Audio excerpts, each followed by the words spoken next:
certainly lots of opportunities around here to get that slipstream.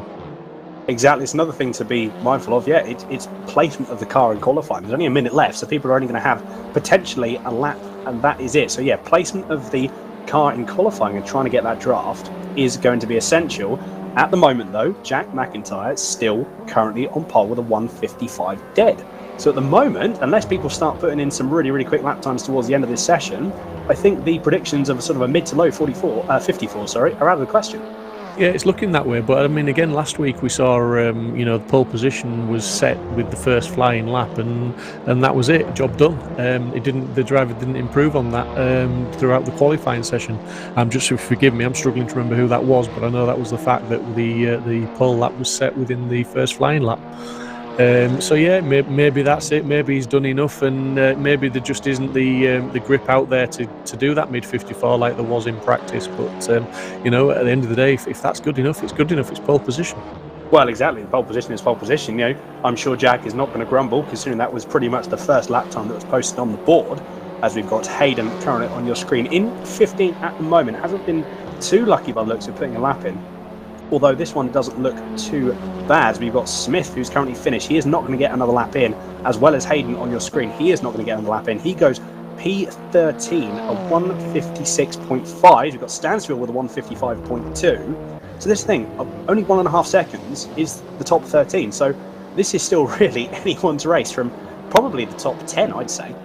Yeah, definitely. I mean, we've seen that they like to rub doors. It's typical touring car racing, so albeit McIntyre's potentially looking at pole position at the moment.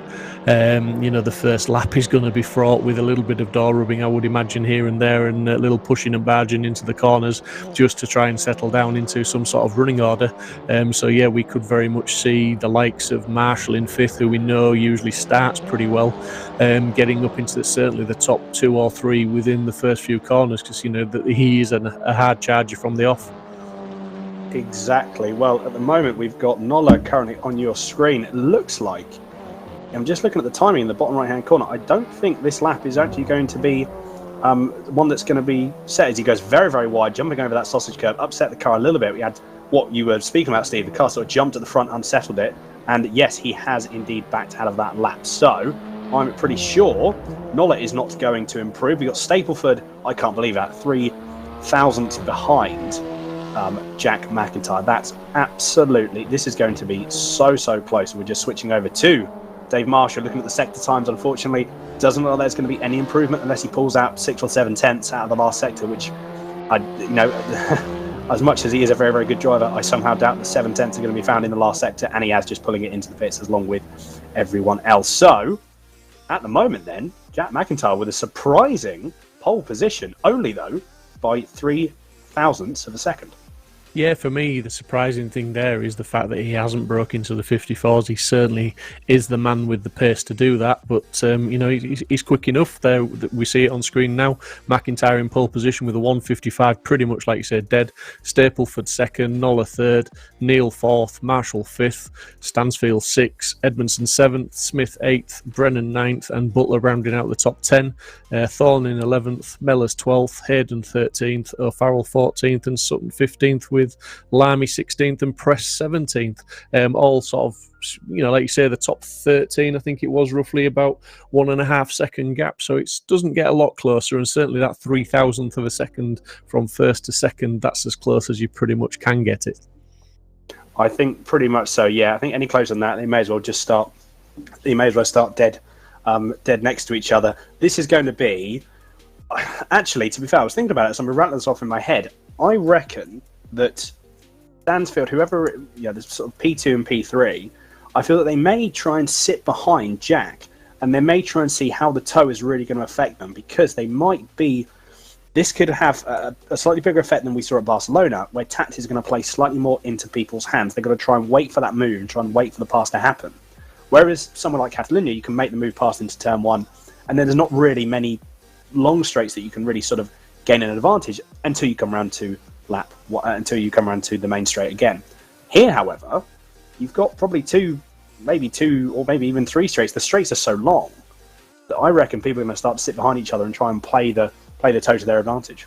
Yeah, but I mean, I'm thinking ahead towards the end of the race, and if you're battling for a position towards the end of the race, you're going to look at trying to get the move done really at the Rivazza corner, just before the last two corners of the lap, because you can get into the braking zone there and throw it around those two last corners. Because I don't think if you in the slipstream coming out of the last corner, I'm not sure you're going to have enough room before the start-finish line to actually get past anybody again with the slipstream. So I think you're going to have to get the move done a couple of corners before that last one.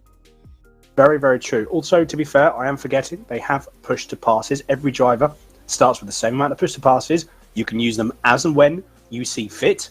So that's obviously going to have to that's going to play a part into it as well. The same as it did for Barcelona. I think we saw a couple of people, I'm trying to wrap the people off in my head. I think Jack was quite conservative with his push to passes, as well as Dave Marshall. I think so. It'd be interesting to see how the push to passes are managed for this race as well. So yeah, it's completely open. And I think until we finish the first race, at the moment, I'm lost at how it's really going to play out. Yeah, I would. I mean, if I had to put my neck on the line, I would say McIntyre. Incidents to one side, just on pace, you've got to say McIntyre's favourite to take the win based on his practice pace. But I wouldn't rule out Marshall, Nola, even Edmondson, Isaac Smith. Let's not forget him. He had showed great pace last week. Like you say, there's so many there, but those guys, they're all going to be up there. They're all going to be battling. And I say incidents to one side, there's definitely going to be a little bit of door rubbing that's going to decide a few positions, I think. Well, exactly. Yeah, much similar as we have said before. This is touring car racing. This is what touring cars. This is part and parcel of touring cars. As we are all on the grid, ready for race 1 of the TT Cup, round 4 here at Imola. Lights are. Everyone's sitting on the grid, just waiting there, building up the.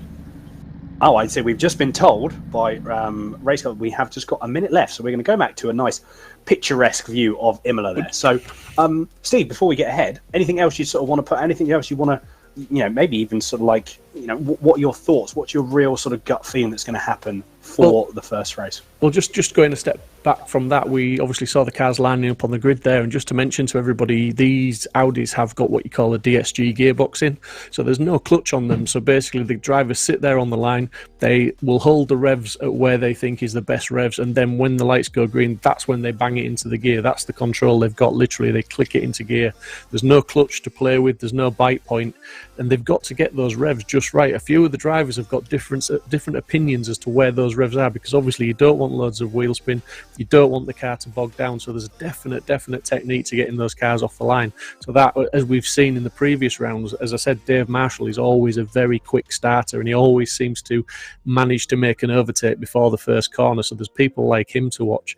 But yeah, I mean, the way it's going to play out, like I say, I'm sticking with McIntyre as my favourite for the race, I think, to take the win if he can keep it clean.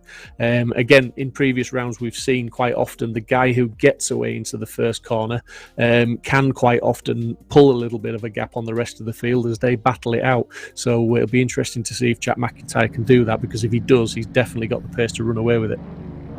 Absolutely. Well, we are going to find out as the revs build up, the lights are starting to come on. You can see the split screen. We're riding on board with one of the drivers. Can't tell who that is at the moment, but red lights are coming on. Everyone's building up the revs. You can see the little dash on the right-hand side. Here we go for race 1 of the VRRC TT Cup. It seems to be, again, a relatively even start. The front half of the field, everyone's going to be trying to gain track position, going down into the first corner. What you want to do, you see everyone's darting to the left now. They want to try and cover that inside line to make sure no one tries to make a move or trying to do a bit of a late lunge, a bit of a cheeky little lunge there. But everything, again, looks to be okay at the moment. Doesn't seem to be some argy-bargy. As I say that, though, the number 5 car, unfortunately, that was Marshall, I think, actually currently in the bottom right-hand corner screen. So we were on board with Marshall. Sorry, that was my apologies, getting confused there with numbers.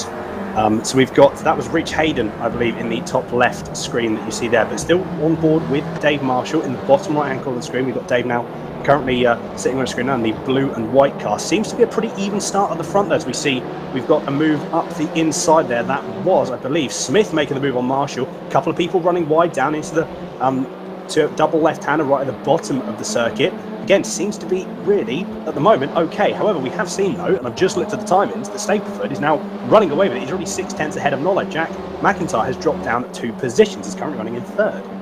Yeah, absolutely. I think I've upset Dave Marshall. They're saying that he makes up positions every time, and he's dropped now down to 9th place. So an uncharacteristically bad start for Dave Marshall in that race. Stapleford taking the early opportunity to get ahead, and as you say, he's pulling a little bit of a gap now as McIntyre and Nolla are having a little bit of a battle for second place, with Neil in very close attention. So we've got 3 cars running within a couple of tenths of each other there, all looking to try and put a move on each other. And it'd be interesting to see where they try and do that, because we're also looking back at Edmondson in the background as well, coming under attack now.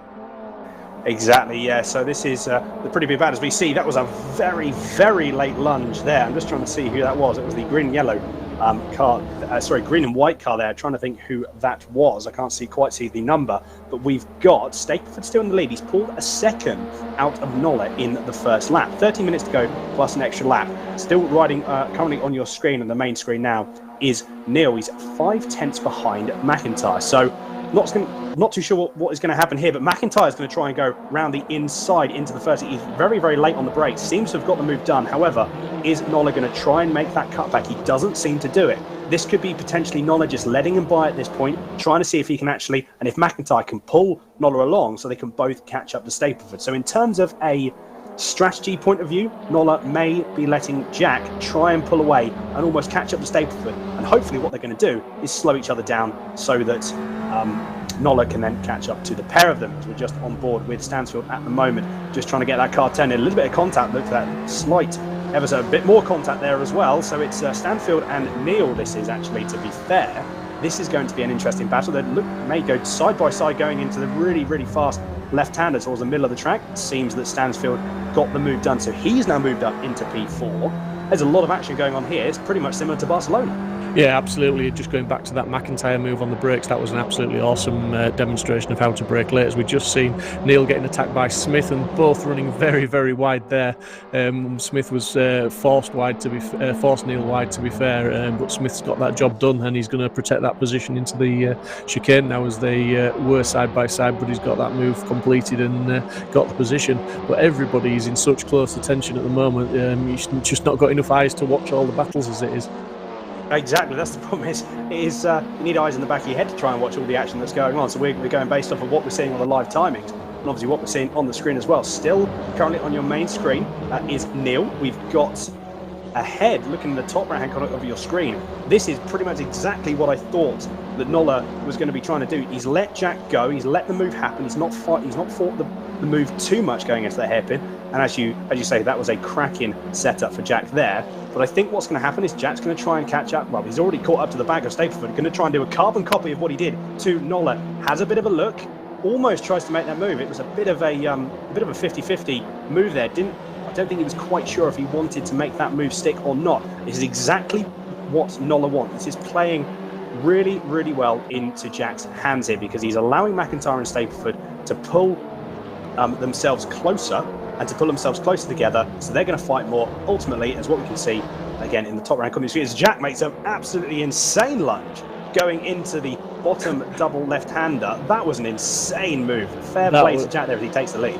That was absolutely committed. He knew what he was going to do there, and Nolla, they just didn't expect it at all. Stapleford didn't expect that at all. He wasn't even defending it. He didn't look to cover it. He thought he was doing the right thing, and McIntyre gave him a lesson in how to brake late. And got that job done, and look, now he's just pulling away. He's easing away already, with Nolla on the back of Stapleford now. Exactly, that was textbook last of the late breakers for Jack McIntyre then. Absolutely. What an incredible move, and I feel that's given him a massive amount of confidence. We now just see on your screen now Nolla trying to make a move. He's got the move done, running quite wide, actually going into, to be fair, I think this has also played into Nolla's hands a little bit more. He probably would have liked Jack to have battled with Stapleford a little bit longer, because at the moment, as we can see, Jack is currently running away with it. Stapleford has got back on Nolla. I think he's going to be sitting behind him, maybe to try and make a move into turn one. Bear in mind as well, they've got the push to passes that they can use as well. On the main screen, you've currently got Butler in P9, 3 tenths behind Brennan, and Edmondson only a second up the road from there. So again, this is so close. We've got Dave now, who's currently actually dropped into 10th place. We've got Dave Marshall that's going to potentially look to make a move. He's already pulling over to the left-hand side, doesn't quite find a gap there. He's going to get back in the tow. He's probably going to try and make that move again, providing that Butler doesn't cover the inside, which, by the looking at it, he is going to for all of his life. That TT is going to be so wide, it's going to be incredible. As you see, he takes the defensive line, placing his car exactly where it needs to be. Dave can't quite find a way around yet. Almost trying to go around the outside there, trying to find any way possible through. On the grass, actually, they're going to go side by side going to left-hander. That was a bit of rally driving there from Dave Marshall as well. He is driving the absolute wheels off of this car and still can't find a way through. No, and absolutely. While you've been obviously commentating on that section of the race, Nola and Stapleford have swapped positions again in second and third. Nola's got back through and back into second after losing that position temporarily to Stapleford. But all in all, Jack McIntyre is now 1.5 seconds up the road, so he's pulled away as we've seen Butler and going for it now down the inside. Certainly's got that move done, I believe. I think that was, again, there's some really close racing, but at the same time there's some really good racing as well. We just see Butler go ever so slightly wide. Rear end started to rotate and then there. I'm guessing what happened, obviously, as he was on the brakes, rear end starts to get a little bit light as the weight transfer shifts all the way over to the front. And obviously that then started to send the rear out. That's going to hurt him a little bit. However, he seems to have got the position made, again going very wide, all using the track limits that they do have available. At the end of the day, if you don't get penalised for it, you may as well use them. It is all fair game. We've got Brennan currently fighting with Dave now, as Dave is going to try and go around the outside. Last late breakers again, although that looked very late from Brennan there. As we see, Smith has lost a couple of positions. Not entirely sure what happened to him. Could have been a little bit of a, could have gone potentially wide, but yeah, he's lost a few positions. So Edmondson has moved back up to, or has moved up to 6th place, with Stansfield only a 10th or so behind him. As we see, Edmondson is using the push to pass. Smith, they're all using the push to passes, actually, to be fair. One thing to note, though, as we've said it before at Barcelona, as actually I'm going to interrupt myself there, is we've got Emerson going up the inside of Stansfield. So he now takes P5, and he's going to try and now hunt down Neil, who's currently sitting in P4, about 6/10 up the road. Yeah, and all the time this is going on as well, Nola in second place is closing that gap down to McIntyre on the previous lap. It was up to 1.5 seconds. It's now down to 9/10 with Stapleford 6/10 further back from Nola, and Neil in 4th place is just under 4 seconds behind. So the top 3 have broken away, but it's not all over up at the front now, as we see Marshall in 9th, who's making a bit of recovery because he had dropped down to about 11th. So he's coming back through the field. He's just got past Brennan and he's trying to chase down Butler. And we've seen many times in the past, Marshall, he knows how to chase people down, he knows how to apply pressure, and he certainly knows how to overtake, because he's just having to defend from Brennan a little bit now, and he's using all of the track, a little bit more, a little bit of the AstroSurf at the side, but he's definitely defending hard, and he's maintaining that position from Brennan, who's pushing equally as hard. Yeah, very much so. David's just placed this guy exactly where it needs to be, although I think this maximum ballast is hurting him. I didn't know it actually hurt him this much, but we'll interesting to see and sort of have a chat with him potentially during one of the interviews to really see as he just dives over those curbs, trying to maximise the line that he can through. Still got to be careful though that the car doesn't jump up and unsettle the front. You start understeering wide into the barrier. That's what you don't want. But at the moment, it seems that Marshall has got that move stuck and he's got the move made. Although Brennan going to try and come around the outside. He's darting to the outside. He's going to dart to the inside. He's not. Again, a little bit of a defensive line there by Dave. Again, just placing the car exactly where it needs to be. Now, interesting to see here. They both seem to get a pretty good exit as Dave runs ever so slightly wide on the grass. Not too sure if that's going to make an effect. I think it may very well do. This is where the 30 kilos of ballast is really going to hurt Dave. And you can see Brennan is already driving. It's already alongside, and he's already made the move. He's already passed Marshall. He's going to pass Marshall going down to turn 1. So, yeah, the 30 kilos of ballast is really hurting Dave, more so than I thought, to be perfectly honest. Yeah, I mean, we've seen in previous rounds they've been able to work with it, and he's had some good performances with that 30 kilos of ballast on. Maybe, as you said at the top of the show with Imola, it's hurting them a bit more with these longer straights with the faster track, and it's just slowing them down at the top end, as we see in Edmondson in 5th there, back on board now with Nola in 2nd, who's still 1 second behind Jack McIntyre, but that's close enough that he can see him, and it's it's dangling the carrot. As we've seen 2 cars off, that looks like Stansfield and 23, that's Smith. So Isaac Smith, yeah, we expected to have a reasonable race, has found himself in the gravel, which is really unfortunate with Stansfield, who was having a pretty good race, it has to be said. But that it's put Marshall up to 8th place now, with Brennan's got back past Marshall into 7th. Exactly, so that's good for some drivers, bad for others. Shame about that incident there. Unfortunately, we only caught the tail end of that instance, so I'm not entirely sure what happened. As we've got Hayden currently on screen going very, very deep and trying to go deep he manages to make the move stick on O'Farrell. I think O'Farrell went ever so slightly wide. He probably wasn't expecting Hayden to actually make that move where he did. It's a very, very tricky, complex of corners. You're braking, turning, trying to manage the brakes, trying to manage the way that the car's going to rotate, especially with front-wheel drive, front-engine cars. That rear can go really, really light. So that's a really, really tricky, complex of corners that you've got to watch out for. But at the moment, Hayden has made the move and is currently up to P9. He's already pulling away. So he's in the top 10. So a good show from him at the moment. We've got Marshall, as you say, Steve, in 8, capitalising on the incident earlier on last lap. We've got Brennan that we've just seen on the Delta moving up to P6. So it's there's action still about everywhere, isn't there? I tell you what, but Dan, it's going on all over the place, because on the previous lap, McIntyre had the fastest lap with a 54.5. Then the last time through the start-finish, Nola went 54.3, and now Brennan has done a 54.37 as well, so he's gone 2/100ths faster than Nola. But importantly, at the moment, Nola is lapping slightly faster than McIntyre, and we can see that gap has come down to 0.8 now. So he's charging hard for McIntyre. The race isn't over yet for him, as we're looking at Edmondson trying to attack Neil at the moment. Exactly. Nola is still got him in his sights, and we're just riding on board now with Edmondson. He's going to try and utilise as much of the car as he can. Also, Neil is going to try and make that TT as wide as he possibly can, although he's not really defended that corner that much. A little bit of contact, that was probably going to be inevitable there, as we see Neil now running really, really wide. So we've now got, go into this double right-hander, get a little bit more contact. I think jumping over the curb, that's a lot of contact there, but I think at the moment they've managed to both keep it in a straight line somehow. Not entirely sure how that's went. Fair play to both of them. They're just giving each other, I suppose, a little bit less room than they probably should, but at the same time they're still both pointing in a straight line, so you can't complain with that. And at the moment, the position still stay the same. However, I'm pretty sure that Neil knows that Edmondson wants to get past. Yeah, absolutely, and it looks like Edmondson may have the pace on him, but obviously he's got to get in front to use that pace.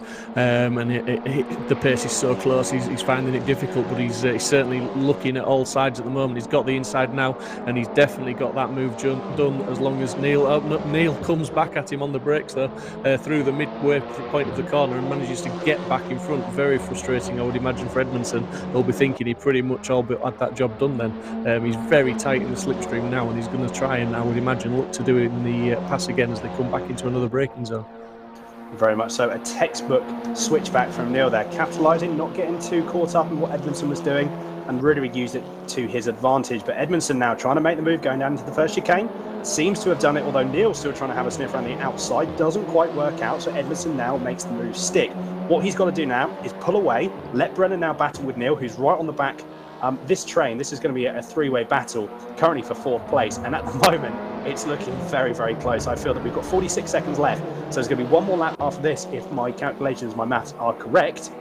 This could be very, very interesting, this last lap. Also to note, we've got Marshall that's only a second behind, so if these three hold each other up too much, then Marshall's going to try and make the move, and I'm sure Dave is not going to shy away from a good little battle, especially towards the end of the race. No, definitely, and the other man to watch is Rob Butler, who's behind Marshall, because he's equally as fast as Marshall and any of those guys in front. He's had some awesome performances, and is a previous race winner in the TTs. He won at Brands Hatch.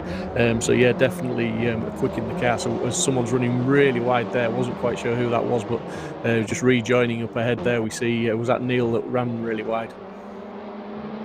That was indeed, unfortunately, that was Neil that's just lost a couple of positions. He's going to lose another one here if he's not careful. And I think side by side going into the last chicane, that was very, very brave from Dave. Tried to make that move stick. Again, like we said, Dave is not going to shy away from a position to be gained if there is an opportunity. Didn't quite work this time though, however. Marshall has, Dave has now got this, he's got the confidence now, probably going to try and make a move. Potentially what he's going to do is use those push to passes. He's actually only got one push to pass left. So that's going to be something that he's going to have to be a bit careful of, because I'm looking at, and Butler behind has got 4 left. So this could play into Butler's hands quite nicely if he can use them at the correct time. However, he's dropped off a little bit. He's 8 tenths currently behind, 9 tenths even. So I don't think these push to passes are really going to help him. No, definitely not. He's struggling. I mean, I think they're probably all pretty much in the positions they're going to finish in now without any mistakes, because the gaps are as big as they have ever been. And talking of gaps, we've got McIntyre, who's responded, and he's on his last lap. He put in a 54.053, which is the fastest lap of the race, and he's done that pretty much in the dying depths of the race, and he's got 1.8 second lead now over Nola. So I think that's pretty much confirmed the victory for McIntyre if he can just bring it home.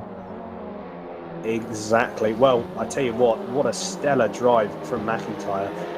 We've still got, though, still action happening here. Marshall is not giving up with this 6th position. You've got Neil and Marshall. Currently, Marshall on your screen, the main one that's centered on the view at the moment. He's going to try and dive for the inside.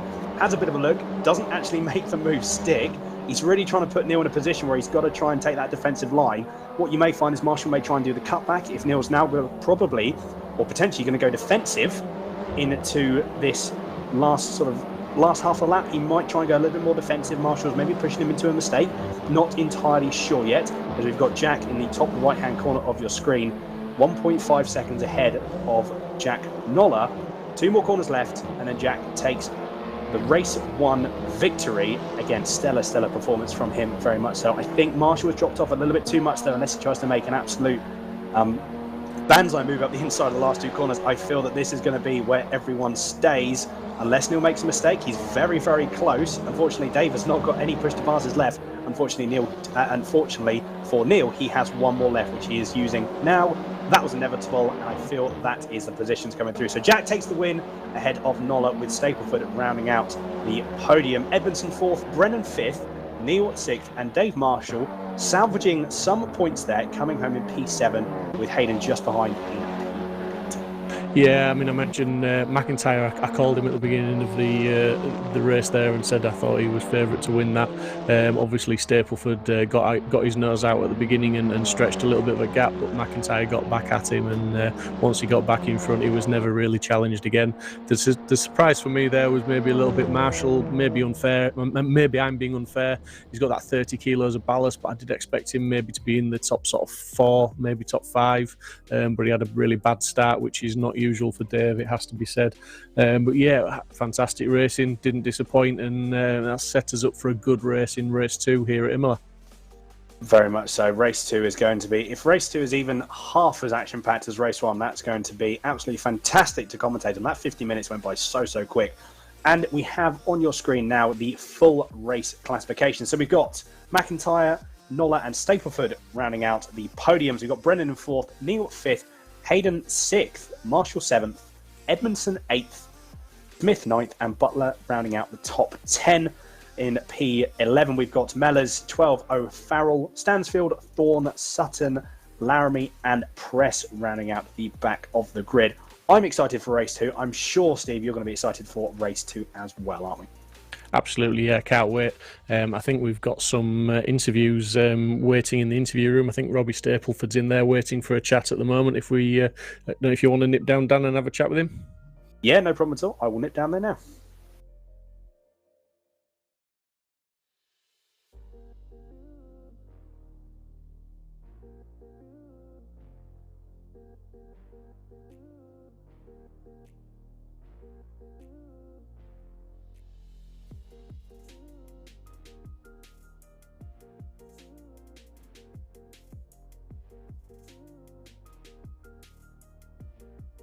But that was a pretty incredible race. What we may do is wait for everyone to pop in, and then I think I'm just having a look. We've got no one actually in the interview booth at the moment. As I say in that, a Jack McIntyre appears. Jack, can you hear me? Hello. How are you getting on? Yeah, good. That was a good race. It was tough. Jack kind of pushed me all the way to the end there, and he's super quick. So yeah, it was a little bit stressful, but managed to bring it home, thankfully. Well, very much so. I mean, to be fair, firstly I want to say, congratulations on the win. That was a stellar drive from yourself there. What were you? Because I know you dropped a couple of positions at the start of the race. Was there any particular reason for that? Could it be a bit of a poor start, or what really happened at the start there? Yeah, I didn't really have a great start. I didn't get it hooked up off the line, and then I'm not sure if anyone else used any boosts off the line just to get a good run down into turn 1. I kind of saved mine for the first couple of laps, so It wasn't a great start, so I think that's probably what did it. But I knew that in the long run I could probably pull back a little bit, pull back the gap, because I didn't have any ballast as well. So that's probably where the extra pace has come from. But yeah, just kind of played the long game. I wasn't too unhappy about the start. Getting through turn 1 here cleanly is always a bonus. So just concentrated on that really.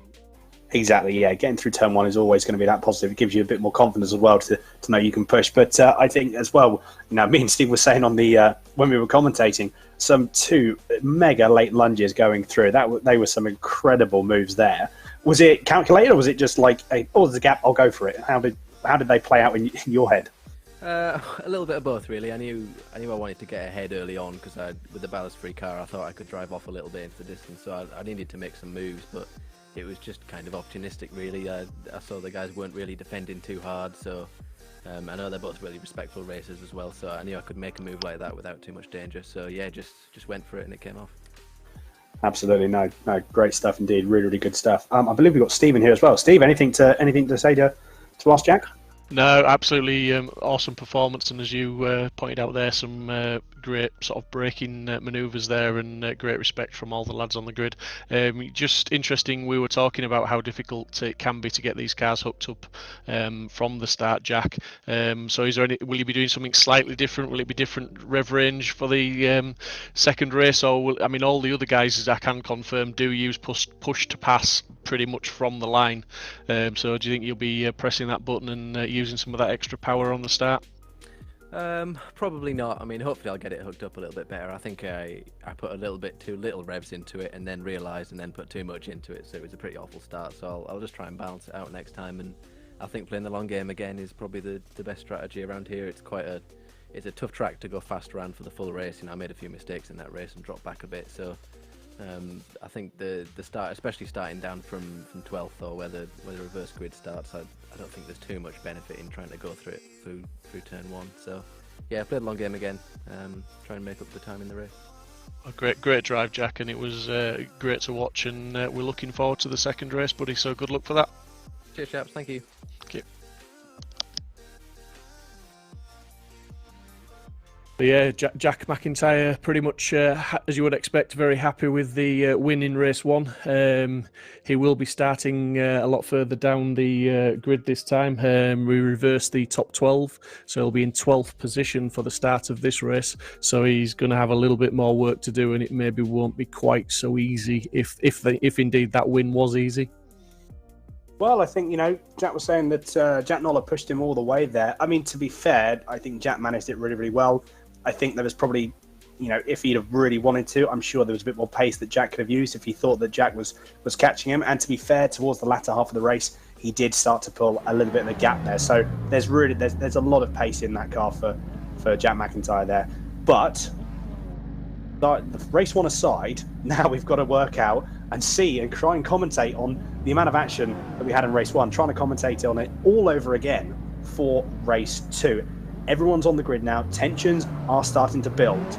Everyone is getting ready for race 2 of the VRRC TT Cup at Imola. This is round number 4, closing stages of the championship. Lights are coming on, ready for race 2 to get underway, and there they go. A really, really good start for whoever was in 3rd place, and that looks to be an incredible start there. Looking like Miller's, I believe. That was yeah, exactly. So pretty even start from the rest of the field. What we can see at the moment doesn't seem to be a really defending move. We've got Butler currently on your screen in the bottom right-hand corner. As we see someone go completely wide. That was how people avoided that. I'm not entirely sure. I don't even know who that was. That looks to be that was Hayden that decided that he wanted to go a little bit of rally crossing going through into turn 1. Really not entirely sure what happened there. As we've just now moved on to the main screens, we've got Stansfield currently leading with Butler, Smith and Hayden in the top 4. Marshall's now up to P5, so he's making some really good progress. But we've just actually, to be fair, as I say that, he loses position to Neil, so he's now dropped down to 6th. Neil's moved up to 5th. We've got Smith now has currently moved up into 2nd place. Honestly, there's so much action going on already, I can barely keep up. Yeah, absolutely. And we didn't really get chance to talk about how the grid played out for this race too. But we have got some very fast guys who maybe didn't have the best first race, who are quite a way up in this grid. So you've got Stansfield, you've got Smith that we talked about, you've got Butler who's quick, you've got Hayden, you've got Neil, you've got Marshall, you've got Edmondson. All those guys are quick guys, and they're all at the front of the pack already. So we've got Stansfield now defending from Smith as they're battling really hard to try and get the win this evening.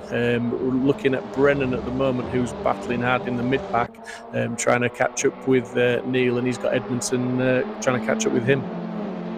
Exactly. We're just looking on the timing sheets as well on the left-hand corner of your screen. You've got McIntyre that's dropped down. He's down in P12, so not the best start from him. Hopefully he can find his composure and gain a field position. We see someone go wild at the inside. That was a very, very brave move indeed. Not entirely sure who that was. That may have been Sutton. Unfortunately, didn't work out. He's actually dropped a few more positions back down to P14, unfortunately, so he probably went a little bit too wide going into the last two left-handers. But after lap one, we've got Stansfield, Smith, Butler, Hayden, Neil in P5, Marshall P6, Brendan's just moved up to P7, and as I said, Edmondson has now moved up back in P7, so Brendan's gained that position and then lost that position all in the space of about half a sentence. So yeah, this is just so close at the moment. The gaps at the front are so close. You've got Smith only 3/10, actually less than that probably, between 2/10 and 3/10 behind Stansfield. So this is going to be a battle that's probably going to go all the way to the finish. Butler's in third place, wishing that Stansfield and Smith can battle one another and slow each other up. As I said, that he goes slightly wide. It seems to be commentators' curse. Whoever I speak about and talk about seems to have some moments there. Yeah, absolutely. But like you say, it's so close. It's anyone's race. Stansfield out in the lead with Smith 3/10 back, Butler 1 second back, Hayden 2/10 back. Neil and Marshall swapping positions as they're going up the hill now. And you've got Edmondson, you've got Brennan. They're all pretty much in close attention. And it's like we always say, one little mistake in this TT race, and you could lose 2, 3, 4 positions even. As we're looking at Marshall just defending from Neil at the moment, and up ahead, it looked like Hayden and Butler were swapping places. Yeah, there is action absolutely everywhere. It's a struggle. We need another 3 commentators, don't we, Steve? That's probably what's going to benefit us, as we now have got Neil and Marshall still battling out. I think Marshall is trying to defend and make that TT cut as wide as he possibly can. P5 at the moment, as we just got on the left-hand side of your screen now, we can see that Smith has made a move on to Stansfield. So Smith is now currently leading the race. If only a 10th back, though, to be fair. Stansfield's now coming back, as we can see on the timing screen. Smith has now come back. I can barely keep up. This is interesting stuff, and it's only on the Delta. Let us know what's actually going up, as we've got Isaac going ever so slightly wide, so that was the cause of that. And Smith has... sorry, that was Isaac. So he's still below 1.3 seconds now to Stansfield. Not ideal. We've got Butler now has just overtaken Stansfield as well, going down the main straight. Honestly, the action, I just cannot keep up. As we've got on your main screen now, we have got the top 3. So this is Stansfield and Butler going toe to toe, and we've still got 10 minutes left. And we've actually now got Stansfield go slightly wide again, runs into the gravel trap. That's going to slow him down a lot. Hayden's probably going to capitalise on that opportunity as well, as he goes slightly wide. Unfortunately, Hayden's now dropped back, so that was probably a little bit of contact from Stansfield and Hayden there. We've got Marshall up into third place now, so he benefited from all of that little kerfuffle, as it were, coming into the first corner, and someone in the background's gone very wide as well. Not quite sure who that is, but yeah, Marshall's really benefited from that. Smith out in the lead now by a clear 1.3 seconds. Butler in second place, clear of nearly 2 seconds of Marshall. So that's big impact there. Not quite sure who that was. Is that Stansfield that's gone spinning off, or Stapleford that's gone spinning off and hit the wall very, very hard? Not entirely sure what happened there. A little bit, a bit too much argy-bargy. I think we had 5 cars trying to go into one gap, which was never going to work. Cracking shot there, watching the cars go through. You can actually see some of them going into that really tight complex, that double right-hander. You can see how some of the guys are actually driving the car. They're really driving the rear, trying to make sure that they can get that rear rotation. And then what they'll probably do, I imagine, they'll start getting on the power to then try and neutralise that, and then to bring the car around. It's a really, really good way, and it's also, if you're good at it, it's a really quick way to drive something that's got a lot of weight over the front end, that's front-wheel drive, and it's really light at the back. So a great shot. Hopefully we can see a bit more of that, because that's a fantastic shot. You can really see the different driving style as well. As we've got some flashing lights from McIntyre there, trying to make the move on Hayden. He's up to P9, so he's made a couple of positions. Bear in mind, he's got no ballast at the moment, so this is going to be interesting to see. It's going to be a drag race between McIntyre and Hayden going down to turn 1. I feel that Jack's going to have the advantage because he hasn't got a any ballast. He's also still got 12 push to passes left. Hayden has only got 8. And we've also seen how good Jack is on the brakes as well. So my money's on Jack to get this move done into this corner. And he's got the move done before the corner, and I don't think there's going to be any chance of Hayden coming back at him on the brakes. But yeah, Jack McIntyre, I'm going to put you on the spot now, Dan. How far up the field do you think he'll finish in the next 8 minutes and 40 seconds? I mean, at the rate that Jack's motoring along now, he's found his composure, he's found some pace, and at the rate the guys are battling ahead, so we've got Neil currently on the screen now, battling with Edmondson. I feel that if Jack can keep everything clean, keep everything tidy, as we're going to go 3 wide, as I'm going to interrupt myself again, going 3 wide, or trying to go 3 wide into the bottom half of the circuit. That was very, very brave there, but everyone giving enough room, giving each other just amount of space, as I say that. Again, commentators curse, it's not putting any favours in for anyone, is it? There's a little bit of contact between Neil and Edmondson there. Edmondson trying to make that car as wide as possible. Sorry, Steve, going back to that question there, I think if McIntyre and if he can really keep clean and make sure that he makes his moves stick and make them clean, I'm probably going to put in and say I think there's a P6, I reckon, in it for McIntyre to say he's just gone up to P7. He's up to P7 now, so that's, yeah, while you're talking, he's made 2 positions, I think. So, yeah, he's certainly, he's going to get in that top 6, I feel. And I would even say potentially, looking at the gaps between the cars in front of him, I wouldn't put it out of the question to actually get into the top 4. I was actually going to say, can I retract my previous statement? I said top 6. I feel it's going to be slightly different. He's only 3 tenths behind Brennan. And with the pace that he's got at the moment, and also with the guys that are fighting up ahead, you've got Neil and Brendan still fighting really, really hard. Neil and Emerson fighting really, really hard. I feel that, yeah, there's going to be some more positions in it, providing that, like I said, that Jack can make the moves clearly, can make sure that he makes them stick. What you don't want to do is make the move and then for the move to be hand back on you, so you end up slowing each other down and then losing time to the guys in front. At the moment, though, well, he's catching Brennan. He's within a tenth now of Brennan. He's going to go on the brakes now into turn 1 again, and I think we've seen that he's pretty adept at making that move stick, and it's looking like he's favourite to do it again on Brennan this time, and indeed he has. He's got that move done, and he's now straight on the back of Edmondson, so who's on the back of Neil. So I mean, realistically, he's got 2 positions in front of him now that they'll be fully in his sights, and he'll be looking at making up more positions very soon. Exactly, I'm sure he will do. We've got O'Fowler, unfortunately, going very, very wide, going out of turn 3 by the looks of it. A little bit of contact there. I think McIntyre just got caught out. Unfortunately, he's going to lose a couple of positions. As I say that, there's contact all over the place. Everyone sort of was involved a little bit there, I think. No one was left unscathed. And unfortunately, Edmondson was the main, lost out the main one out of the pack there as he dropped down to P8. Unfortunately for him, also to be fair, Neil has now been moved up into P4, Brendan P5, and obviously Jack, from where I said he was going to be, he's already in P6. We've got 6 minutes left, and as you say, Steve, there are some positions left to be made for Jack. I am sure of it. Just looking at Smith, though, I know that we haven't had much coverage for the guys up the front. However, though, the gap from Smith to Butler is about 2 seconds. So realistically, there's not much going on with that. No, but Smith's last lap was the fastest lap of the race with a 54.9. When you compare that to race 1's fastest lap, which was a 53, they're still pretty much a second off the pace of the first race at the moment. But the man that set that fastest lap in the first race is McIntyre in 6th place, so he's not had any clean air to do that sort of lap time, but he's certainly trying hard. But Smith has, as you say, it's 2.5 seconds back to Butler. Marshall is a further just under 4 seconds back from Butler. So the top 3 is pretty secure at the moment because Neil in 4th place is 1.8 seconds off Marshall. So with 5 minutes to go, we've seen it before that the top 3, if they keep the noses clean, can just bring that home where they are. I think the battle now is really for that 4th position. Exactly, and there's a couple of battles there, as we've been saying. So yeah, very much so. P4, the battle with P4 is definitely on the cards. We've just currently on board now with Jack McIntyre. This is for P5, so you've got McIntyre and Brennan. I think what you're going to find, again, last of the late breakers, I think Jack has definitely shown himself. Obviously, Brennan's taken a very, very defensive line, which is naturally was always going to do that. Jack tried to look around the outside. Unfortunately, well, he actually backed out of it, which was probably the wisest move, to try and get that cutback. A little bit of contact. I say a little bit of contact. That was a pretty big nerf there from Jack. He's actually lost out a bit to Jack Nolla, who's just appeared out of nowhere and is currently in P7. He's now all over the back of Jack McIntyre. So I think, unfortunately, Jack needed to get by Brennan. He hasn't done, and now Nolla is going to try and get past McIntyre. So that's going to play into it as well. Nolla's just having a little bit of a look. This is on the rear of Brennan's car, and we've just switched now to on the main focus is Jack Nolla.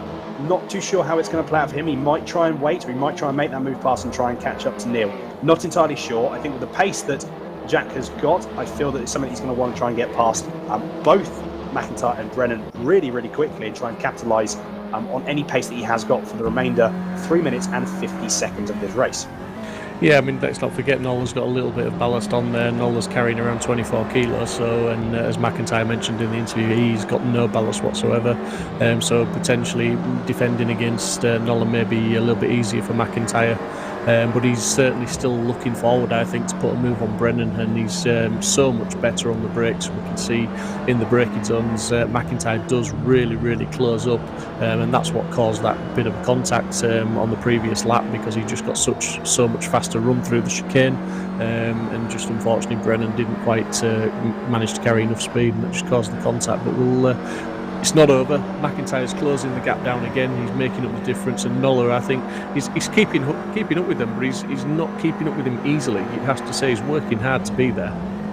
He is indeed, yeah. He's really having to work. As Jack has a massive moment, really well recovered. Unfortunately, he's going to run slightly wide. So as we said, again, Commentators' curse playing its fair share, and now Jack is going to sail up the inside of Jack McIntyre. Unfortunately, that was just probably a little bit deep. You see again a little bit of rear end rotation from Jack McIntyre's car. Then haven't seen that bit uncharacteristic from him in these two races that we've seen. I think, though, at the moment, pace for pace, I think you're right, Steve. Jack probably has the pace advantage on Nola purely because he hasn't got any ballast. As we're now going on your main screen currently, we've got Stapleford now making a move on Hayden. Both of these cars are looking a little bit, they both have seen better days. They're looking very, very battered indeed. But Hayden, unfortunately, has lost out on Stapleford. So Stapleford has made that move. He is now going to try and... So he's already pulled a bit of a gap as we see Hayden going very, very wide. Again, that rear end rotation, that car swapping end, really, really difficult to manage by the looks of it from people. Could be track temps are slightly hotter, which is also why we haven't seen faster lap times. And also as well, if people are using more of their tyres because they're hotter, they're just using that more. This is where we start to see a little bit more action in terms of the rear starting to let go. So it very much looks. So I'm going to say it very looks like Hayden is struggling with rear tyre grip as well. So maybe it is that he's just cut those rear tyres because he drifted through 3 or 4 of those last corners, and obviously that is not the fastest way to go through. Talking about fastest, McIntyre now really looking to try and put a move on Nola. He's still struggling to get past him now after losing out on the previous lap. But Dave Marshall in 3rd place has just put the fastest lap in on his last lap with a 54.6. So Dave Marshall, with all that ballast on board, is still managing to put the fastest laps in at the moment, as we're seeing Jack McIntyre now side by side with Nola, and this seems to be Jack's ace corner, as it were. He always seems to make the pass into this corner, and he's going to get the job done before the braking zone and then just defend it through the corner. Exactly. Jack having... we've got 2 Jacks now, so we've got Nola again having there was a small amount of contact. I think McIntyre just drifted over ever so slightly. Wasn't too bad though. Jack McIntyre made the move stick. What he needs to do now, head down, try and pull away from Nola. He's got the pace. He pulled up to him and passed him before turn 1. So what he's got to do, he's already pulled a little bit of a gap, maybe about half a car length, which is enough to it's enough to try and deter Nola from making a really late lunge, because he just probably hasn't got the stopping power because he's running a bit of extra ballast. So I think McIntyre needs to just get his head down, crack on, and I believe, unless anything else happens up the road, I think what he needs to do is just settle for 6th position. So I'm not going to retract my last statement. I'm going to stick where it is. You're going to change your mind again because you did retract that statement. I'm holding you to that one, buddy. But no, Rich Smith is 8/10 in the lead, so that gap has come down a little bit, but maybe Rich Smith is managing that gap. Rob Butler in 2nd place, driving a fantastic race with Dave Marshall in a very good 3rd place for his championship, and I believe he's going to bring the championship home this evening with these finishes he's had tonight. We've got Neil in 4th, Brennan 5th, McIntyre in 6th, as you say. Very hard fought 6th position. He's sort of made it a little bit harder work than it maybe needed to be, but he's been pushing 110% for the whole race to try and come through the field, and he's done a fantastic job. He was down in around about 12th or 13th place at one point, so he's come through some very, very quick drivers, and one of those quick drivers is Nola, who's in 7th, but he's just starting to drop off the back of him a little bit. The leader is now starting his final lap, so the timer has run down, so we are on the +1 lap, and that is Smith, who is now only half a second ahead of Butler. So that gap has really come down. Not sure if Butler's got enough pace maybe to try and put a move in on this last lap, but he's within half a second as we're looking at McIntyre and Nola, and McIntyre has lost out to Nola on this occasion. I know the move that Jack McIntyre has pretty much coined at Imola. He's now left the door wide open, and that actually happened to him. So Nolan made a carbon copy of the move that McIntyre has been pretty known for these last 2 races. So this is going to come down to the wire. We've also got Butler, who's got, I was actually going to say that he's now got no push the passes left. So this is now pretty much as they go. So in the top right hand corner of your screen, you've got the leaders, and you've got the battle for the lead. And also this is now the battle for P5. As we've just, sorry, this is the battle for P6. My apologies. We've now got McIntyre that has made the move back on Nola. I feel that if McIntyre can keep his head down and keep cool, he's going to then drive the rest of this race, and he should get P6.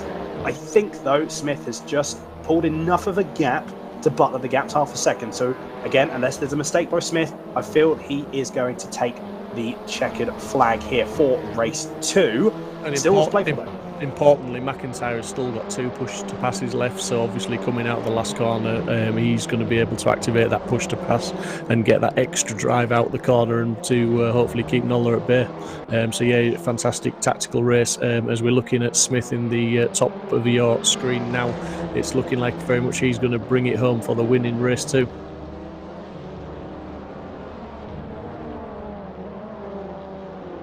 Indeed, Smith is going to bring it home, and Smith takes the win in race 2 from Butler, albeit only by half a second. So we're just waiting for Marshall to come round, who was further 3 seconds down the road for 3rd, Neil in 4th, Brennan in 5th, and McIntyre looking like he's going to claim that 6th place from a hard-fought Nola in 7th. He does indeed. Apologies, everyone. I had my mic muted. That's why That's why you had a brief pause of thing there. But Steve, thank you for jumping in there. Yeah, honestly, what a fantastic drive from Smith there.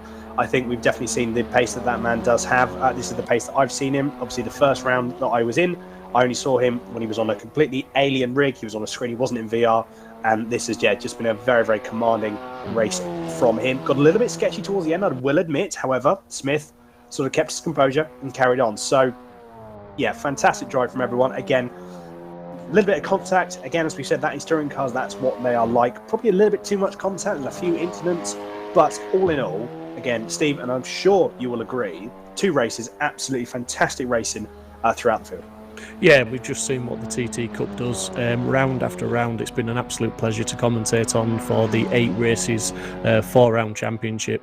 It's been fast, it's been frantic, it's been close, it's been respectful. There's been some fantastic drives. There's been some very tactical drives from some of the lads with push to passes, using them when they need to, saving them, and saving a few up for the ends when they don't need to maybe use them so much during the race. We've had several different race winners throughout the championship, the reverse grid working really well, and just getting confirmation on the screen there of McIntyre in 1st, Smith 2nd, Butler 3rd, so that's your 3 podium finishes. Nola 4th, Neil 5th, Marshall 6th, Stapleford 7th, Brennan 8th, Hayden in 9th. Not a bad position that for Hayden. He was higher up the field early on, but he just got caught up in a few battles and came off worst, as we saw. And then Edmondson rounding out the top 10. O'Farrell 11th, Laramie 12th, Sutton 13th, Press 14th, and Stansfield 15th. So yeah, fantastic racing throughout the season. Really, really good close racing. It doesn't seem to matter what track you put these guys on in these cars. It just throws up some good racing.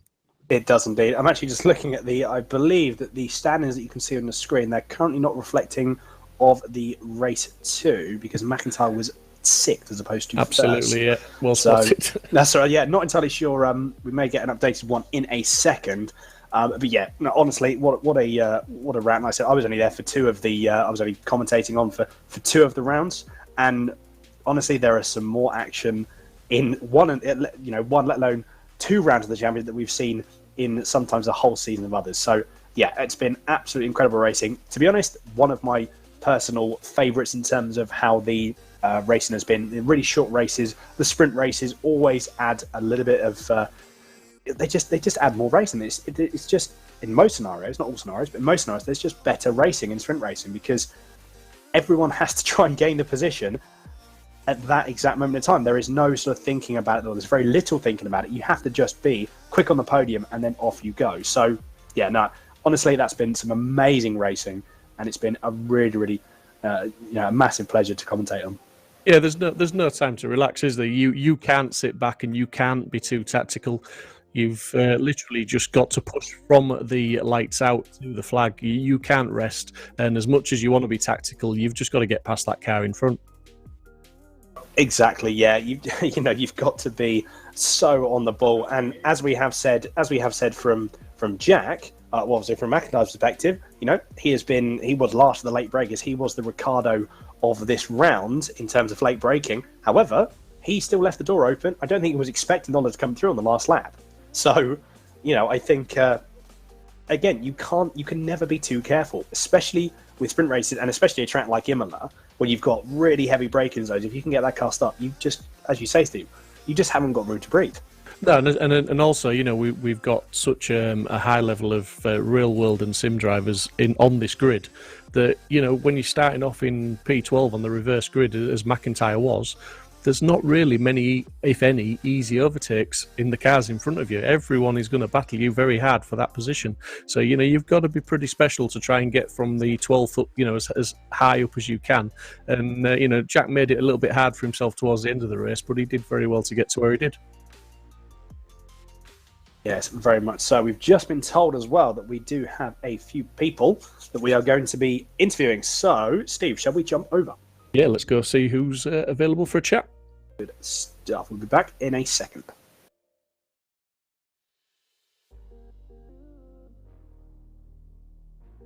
Good evening, gents. Can you all hear me? Yeah. Hello. So, honestly, cracking racing for everyone. I think what we're going to do, I believe... Steve, I'll tell you what, I'll let you, if you want to crack, I'll let you leave this one if you want. Well, no, I mean, it was a fantastic race from everyone involved, and I'm just going to speak to Dave Marshall first, who brought it home in third place. Obviously, a better result in race 2 than race 1, Dave. What was the biggest difference for you, apart from getting on the podium in race 2? What happened in race 1 as well? Well, I was struggling all the way through quali, really, with consistency with that track, and we got away with a bit of a sluggish start, and then we just seemed to, once we lost one position, we just kept dropping back. I just couldn't seem to get in any sort of the rhythm, and it was very, very choppy race, with cars managing to get past, and then you were getting past, and it was one of them things where any sort of squabble or any sort of time when busy fighting for position, and the group in front of you would just quite simply pull away. So we just lost the front runners and then we're gone. But to be fair, looking at the lap times, they were gone anyway. But yeah, in second race, got away to a bit of a cleaner start and then managed to just get a gap to the pack behind, and then got the head down and brought it away for podium. But it was no catching Isaac and Rob. They were lapping very similar lap times and keeping it clean. So they were well up the road and gone. So yeah, well done to them. Absolutely, mate. But I think I put the commentator's curse on you in the first race because as the lights were about to go out, I did say, watch Dave Marshall. I've yet to see this guy have a bad start. He always makes positions up into the first corner. And lo and behold, mate, you made me eat my words. It was the opposite tonight. Watch Dave Marshall go backwards. But no, good race in race 2. I'm not sure if Dan's got a question for you, but yeah, I just think well done, mate, and well done on the season. Okay, Steve, thanks. Very much so. Firstly, Dave, congratulations. Very, very well. Yeah, really well done. Like I said, I was only actually commentating for the first 2 rounds, but for the last 2 rounds. But yeah, honestly, some cracking driving throughout. So very well done there. One thing that I would like to ask you, actually, to be fair, is after the first race, what was your thought process going into the second one? Was it very much did you sort of like try and put it behind you quite quickly, or was it something that sort of, how did you sort of? I think this would also be benefit for people that are watching, for people that do, the sim race as well, is how do you best sort of put a race one, or put a race that wasn't necessarily to your liking or how you wanted to play out? How do you put that behind you and then move forward? It's probably a bit different in my case with that one. I don't know whether you've told the people watching the stream, but I'm going to currently take over the running of the VRRC championships during the week. So actually, this was the first trial run of a championship that I'm currently running. So this would be the last VRRC championship that I do, provisionally. So yeah, it was actually between that race, I was actually busy dealing with a driver complaint about another driver. So slightly differently preparation from race 2 for me. But yeah, basically it's all about what happened in race 1 is what happens in race 1, and it's about keeping a clear head and getting ready for race 2 and making the best of a situation of where you are on a grid. So looking at drivers around you and being wary that, you know, there's some drivers on the grid that drive more aggression than others, and there's others that'll give you a lot of room. So it's all about calculating how much risk you want to take at the start, and when it's good to just back off and back the bunch up to try and get the best start you can. So I should have probably listened to that in race 1, really. No, fair enough. No, honestly, Dave, really, really well done. And yeah, we definitely look forward to seeing you on the grid again. Yeah. Cheers, Dave. If you just hang around, buddy, in the commentary box once we finish the other 2 interviews, we'll just come to you for a quick chat about future events, if that's okay. Yeah, no bother at all, Steve. Cheers for that. Yeah, no worries. So, Rob, second place there, buddy. As I said again when the cars were lining up on the grid, these reverse grids can sometimes throw up some surprises. But for me, having commentated on all 4 rounds, I've sort of got a good idea of who the guys are to watch, and you certainly are one of the guys to watch. So maybe not having such a good race 1 certainly put you towards the front end of the grid in race 2, and you know, you certainly drove hard. Did it all go to plan? Yeah, I had very limited testing. First time I got on was about an hour before the race. So, look, Isaac was fast. Dave Marshall is always fast behind. But yeah, it went to plan. It was about as good as I could do. I made a few mistakes, which let Isaac get a bit of a gap in the middle of the race after catching back up with him. But yeah, more than happy, and massive congratulations to Dave on running an amazing event along with the guys at VRRC. And for you guys for the stream and the commentary. It's been an absolute pleasure, the commentating, and I mean that genuinely, because the racing has been so close, it's been so frantic, and I was sort of saying before we came into the interviews, just there's a lot of respect shown out there. There's a little bit of door rubbing, but generally there's a lot of respect, there's a lot of close racing, but most importantly, there's a lot of fast guys on that grid. There's not many easy overtakes to be had out there, is there? No, absolutely not. When you've got guys like Jack McIntyre, you know, Isaac Smith just came off the back of a mini challenge win on Sunday afternoon at Snetterton in real life. You know, these guys are proper drivers. Dave Marshall's sim racing alien, Jack Noller. All these guys are fast, and to even be running with them at the front is good fun. And yeah, hopefully roll on the next series, and hopefully they'll all be back for some more playtime. Great stuff, Rob. If I can just ask you though, towards the end of that race, you did pull that gap down very, very quickly, quite significantly in the last few laps. Did you find more pace, or did you find that Isaac had maybe just sort of lost a little bit of pace? Yeah, I had some boost left. I was only using 1 boost a lap, and I had a couple left towards the end. He made a little mistake. And ran onto the grass, and that closed the gap a little bit and just gave me enough to just get a little bit of a toe and push a little bit harder to try get there. To be honest with you, if I had the speed into qualifying that I had at the end of race 2, we would have been just all right in qualifying and race 1, to be fair. So I was quite pleased overall. Oh, well, that's it. So well done from me, Rob. Daniel, you know, if you got any questions to add to that? To be fair, no, but yeah, again, just really, really well done, Rob. Considering, like I said, the minimal practice that you had, no, really, really well done on that on race 2, mate. Really. Thanks, Daniel. Much appreciated. No problem at all. So our race 2 winner, Isaac Smith, back in his native VR, I believe, this week after racing on screen last week. Did that make the difference for you, Isaac? Was it more familiar? You know, was it better for you this evening? Yeah, of course, it's obviously more familiar. It's familiar for me, but I can't thank Rich enough. I'm using his machinery again, and it is absolutely amazing. And yeah, it's just been a really good race. Rob was pushing me all the way through. Obviously, at mid-race, I really went for the lap time, so I used a lot of boosts, and that ended up hurting me towards the end with the tyres falling off early on. And then him obviously pulling in on the end, I was very worried. Did you, I'm going to say that the last sort of lap or so, did you actually think that potentially you were going to come under so much pressure from Rob, and were you fairly confident of being able to take the defensive lines and hold him off, you know, in the last sort of half a lap or so, as he was within half a second of you? Yeah, well, obviously, I know I can keep him behind me. Just obviously, I didn't know how many boosts he had, so it was really trying to gauge where he's going to use it to be able to keep the car in front. This track's extremely boost dependent, so the push to pass really works around here. And yeah, it was a hard race. Yeah, well, it's a well done from me, Isaac. We've seen some good performances from you throughout the season, so say well done from me. And over to Dan, if you've got any further questions, buddy.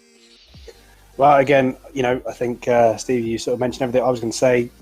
Again, from me, it's just really well done, Isaac. That was a cracking race too, and yeah, it's really, really good to see, especially considering the pace that you had last round at Barcelona, even like I said, outside of VR, outside of your sort of what you're used to, and then coming back, and just a really, really dominant race too. So really, really well done. Thank you. Great stuff, Isaac. So that concludes the interviews for the podium finishers. But just before Dave Marshall goes back to his office, Dave mentioned that obviously you're now taking over doing the VRRC sort of events, midweek events. Is there any news that you can give us on those, or where we should look out for any news as it comes out? Yeah, so definitely. The announcement's going to be happening probably within the next week, so keep a lookout on VRRC's Facebook page for the up-and-coming events. The plan is to run a calendar that is, all shown before sign-up, so there'll be probably 5 championships that comes out within the next week, and when sign-ups go live, you can book for whichever championship you want to do, so it's not a case of you have to wait until that championship gets to you. Just feel free to jump on and join the community on VRRC's Discord channel and get taught to the drivers, because it's a really good community to get to know people in here. And as you can see, the standard of driving and also some of the names you might recognise in the chat it's great to talk to the guys. So we'll look forward to it. And if it's anything like the TTs ran, it's definitely positive things to come from that. So. Great stuff, Dave. It's a great community to be involved with, and I know that there's lots of help at hand for anybody who's either relatively new or new to sim racing or just looking to improve. Obviously, you sign up for these championships, you get access to the servers, you get into Discord, and that's when the lessons really start to come in, because you just talk to these guys, and you talk to the Dave Marshalls and the Isaac Smiths, the race winners, and I'm sure they'll love to point people in the right direction to go in a little bit quicker. Yeah, so we like to think we provide a really quite a rounded package for anyone who decides to come and join the VRRC community. You've got 1010's coaching, which is myself and Jack, who'll provide coaching through online. So we'll communicate over the headsets and watch the screens of the drivers who are driving on the sims and help with either setups or coaching side of stuff. But we've also got Rich down in HQ, who has, like Isaac is today, down there with Rob and racing on the simulators that he's got down there. So he's got everything from big wide screens to VR and motion sim. So yeah, we've really got things that can basically offer for any sim enthusiast, really. I mean, I don't know many other places where you can go and have 24/7 server setup. So yeah, massive thanks to everyone who's helped set this up, and big thanks to Mike as well for the stream. I know you've done this, for a long time now, but this is really awesome what you're doing so far. So. Great stuff, Dave. Well, I'm looking forward to watching the new championships as they come out and hit our screens. And as Dave points out there, massive thanks to Mike Yao and Simply Race for providing the broadcasts, which allow myself and Dan to commentate on and interact with you guys at home that are watching. So thank you, everybody. And like I say, we're really looking forward to the new championships coming out. And keep an eye on the VRRC Facebook page, as Dave said. And if you're interested, get signed up. And we look forward to seeing you on the track. Thanks very much, Dave. Cheers for that, Steve. Cheers, Dan. Cheers, Dave. So that about wraps it up, doesn't it, Dan? I mean, final thoughts on that one? Well, I mean, to be fair, it's been an incredible 2 rounds. There's definitely been some action-packed stuff, and honestly, I cannot wait for the other championships to start. I really, really can't. And I may even try and get a round in or so if I can as well. So who knows? I'd love to be as much. Don't get me wrong, commentating with yourself, Steve, is is amazing. It's been really, really good fun. Even these last 2 rounds, like I said, I've sort of jumped in the deep end, but you've coached me through it. It's been really, really good, and honestly, I cannot wait for more to for what goes ahead in sort of late 2020, early 2021. Maybe VRRC should do a commentators championship just for people that have commentated on their races. There's an idea for them. That's an idea, yeah. I know you'll beat me, but I don't mind finishing second. Who knows? You never know. But no, I mean it's been an absolutely awesome championship, and like I say, I've enjoyed all 4 rounds. So yeah, it's been brilliant. So looking forward to whatever comes next. Indeed. Well, I think to be fair, I think we've definitely done all the interviews. Everyone's really, really enjoyed themselves. I think we have definitely enjoyed what has been happening for the VRRC, the final round of the TT Cup here at Imola. It's been a fantastic event. Thank you to everyone who has tuned in. And I think the only last thing to say to everyone is to make sure you take care and stay safe. See you later, everyone. Good night.